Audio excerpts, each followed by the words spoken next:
ರಾಜ್ಯ ಸರ್ಕಾರದ 10 ಯೋಜನೆಗಳು ನಿಂತೋಗಿದ್ವು.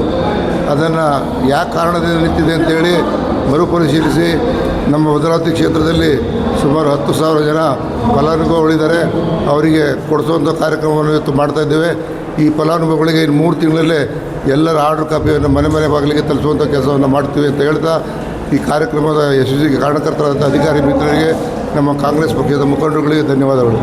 ನಮ್ಮದು ಕೂಡ ಪ್ರಯತ್ನ ನಡೀತಾ ಇದೆ. ಪಕ್ಷದ ಹಿರಿತನ ಮತ್ತು ಪಕ್ಷದ ನಿಷ್ಠೆ ಇದ್ದರೆ ಗುರುತಿಸ್ಕೊಡ್ತಾರೆ, ನಂಬಿಕೆ ಇದೆ, ಕೊಡಿಸ್ತಾರೆ ಅಂತ. 100% ಸಿಗುತ್ತೆ. BJಪಿಯವರಿಗೆ ಅವ್ರಿಗೆ ಮಾಡೋ ಯೋಗ್ಯತೆ ಇಲ್ಲ. ಆ ಮಾಡೋ ಯೋಗ್ಯತೆ ಇಲ್ಲದ ಮೇಲೆ ಮಾಡಿಕೊಂಡ್ರೆ ಅಷ್ಟೇ. ಅದಕ್ಕೆ ಏನು ಮಾಡೋಕ್ಕಾಗಲ್ಲ. ಅದು ವಿರೋಧ ಮಾಡೋರು ವಿರೋಧ ಮಾಡಲಿ. ರಾಜ್ಯ ಸರ್ಕಾರದ 10 ಯೋಜನೆಗಳು ನಿಂತೋಗಿದ್ವು. ಅದನ್ನು ಯಾವ ಕಾರಣದಿಂದ ನಿಂತಿದೆ ಅಂತೇಳಿ ಮರುಪರಿಶೀಲಿಸಿ ನಮ್ಮ ಭದ್ರಾವತಿ ಕ್ಷೇತ್ರದಲ್ಲಿ ಸುಮಾರು 10,000 ಜನ ಫಲಾನುಭವಿಗಳಿದ್ದಾರೆ. ಅವರಿಗೆ ಕೊಡಿಸುವಂಥ ಕಾರ್ಯಕ್ರಮವನ್ನು ಇವತ್ತು ಮಾಡ್ತಾಯಿದ್ದೇವೆ.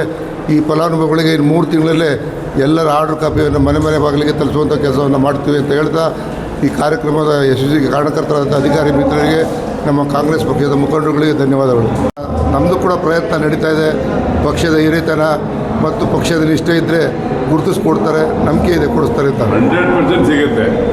BJಪಿಯವರಿಗೆ ಅವ್ರಿಗೆ ಮಾಡೋ ಯೋಗ್ಯತೆ ಇಲ್ಲ. ಆ ಮಾಡೋ ಯೋಗ್ಯತೆ ಇಲ್ಲದ ಮೇಲೆ ಮಾಡಿಕೊಂಡ್ರೆ ಅಷ್ಟೇ.